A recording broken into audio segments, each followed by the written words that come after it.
जय हिंद दोस्तों। मैं जीएस अग्रहरी आपके सामने प्रस्तुत हूं, जहां होगी सिर्फ काम की बात विदाउट एनी बकवास। So without wasting your time, let's start.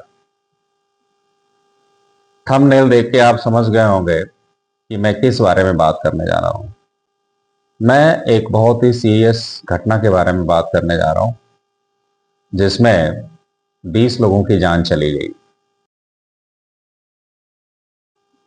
और इस घटना के फॉरेंसिक रिपोर्ट से ये पता चला है कि ये मोबाइल के एक्सेसिव ब्लास्ट की वजह से हुआ है। इसके पीछे जो मेन घटना है वो मोबाइल के ब्लास्ट का ही है। घटना ये है कि 24 अक्टूबर की रात एक बस जो दिल्ली से बेंगलोर जा रही थी और उसमें करीब 43 यात्री सवार थे, और रात में करीब 10:30 बजे ये बस बहुत तेजी से जिस रूट पे जा रही थी उसी रूट पे बीचों बीच एक एक्सीडेंटेड बाइक पड़ी थी।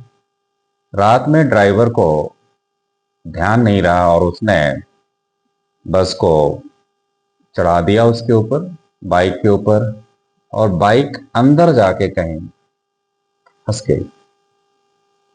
और तब भी ड्राइवर ने उसको इग्नोर किया और बस चलाता रहा। बाइक करीब 200 मीटर तक घिसटती रही।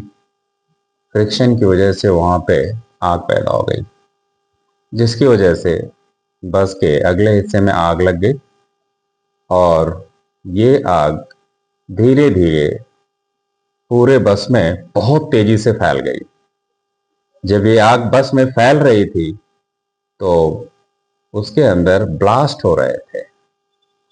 ब्लास्ट क्यों हो रहे थे ये चीज किसी को समझ में नहीं आया, जिसकी वजह से आग बहुत तेजी से बस में फैली और बस का जो सेंट्रल लॉक है वो फायर की वजह से, शॉर्ट सर्किट की वजह से जाम हो गया और लोगों को निकलने का मौका नहीं मिला। जैसे कैसे शीशे को तोड़ के 23 यात्रियों का रेस्क्यू किया गया, लेकिन 20 यात्रियों को नहीं बचाया जा सका, क्योंकि आग इतनी तेजी से फैली कि किसी को कोई मौका ही नहीं मिला। और बस के अंदर किसी भी फायर सेफ्टी मेजर्स को फॉलो नहीं किया गया था।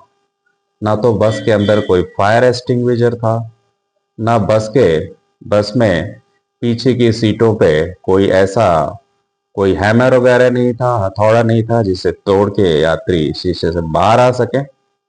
और इस तरह से बस तो खाक हुई हुई, बस के साथ 20 यात्री भी खाक हो गए।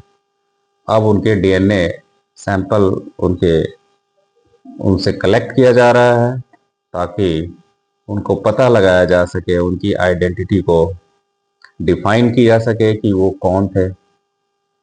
दोस्तों, ये घटना आपको सुनाने के पीछे मेरा जो एक्चुअल मीनिंग था क्या था कि ये जो मोबाइल फोन से आपको पता ही होगा कि इसके अंदर लिथियम आयन बैटरी होती है, जो बहुत ही हाईली फ्लेमेबल बैटरी होती है और ये एक बॉम्ब से कम काम नहीं करती है। ड्राइवर से पूछताछ से पता चला कि उस बस के अंदर इलीगली 240 मोबाइल फोन जो दिल्ली से बेंगलोर की तरफ सप्लाई हो रहे थे, और ये किसी को पता ही नहीं था। ये ड्राइवर और कंडक्टर की मिलीभगत हो सकती है, ये उनके लालच का नतीजा था, उनके ग्रीड का नतीजा था। कुछ एक्स्ट्रा पैसा कमाना चाहते थे, जिसकी वजह से घटना घटी और 20 लोगों की जान चली गई। और इसके पीछे क्या था? लालच, कुछ पैसे कमाने के। दोस्तों, इसमें उन 20 लोगों की क्या क्या गलती थी? कोई गलती थी? हमें तो नहीं नजर आ रही। वो तो सिंपली उन्होंने पैसे दिए थे उस चीज को लिए, सर्विसेज के लिए। लेकिन क्या उनको ये सर्विसेज मिली? हमारे जो सरकारी डिपार्टमेंट्स हैं, क्या उनके रिकॉर्ड में ये सारी बसेज हैं? मुझे तो जहां तक पता है कि ये प्राइवेटली ऑपरेशनल हैं और सरकार के तंत्र से मिल करके ये अपना काम करते हैं। इस कहानी को, इस घटना को आपके सामने प्रस्तुत करने का मेरा मकसद ये था कि आप जब भी यात्रा करें, आप ज़्यादा से ज़्यादा ट्रेन से यात्रा को प्रेफर करें, आप एरोप्लेन से यात्रा को प्रेफर करें, जहाँ पे ये चीज़ें बहुत ही कम होती हैं।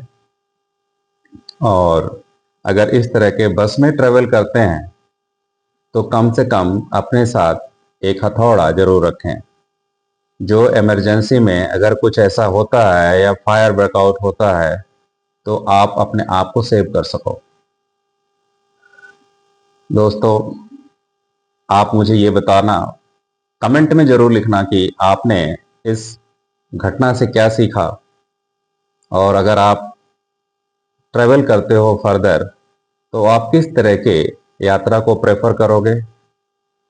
और आपसे रिक्वेस्ट है कि आप कमेंट में इसको ज़रूर लिखें, मेरे वीडियो को लाइक करें, सब्सक्राइब करें, अपने दोस्तों और अपने ग्रुप में शेयर भी करें और बेल आइकन को दबाना ना भूलें, ताकि मेरे इस तरह की वीडियोस और भी इंफॉर्मेटिव वीडियोस फ्यूचर में आती रहेंगी और आप उसको देख के अपने ज्ञान को बढ़ाएं और लोगों की भी ज्ञान बढ़ाने में उनकी सहायता करें, उनकी मदद करें।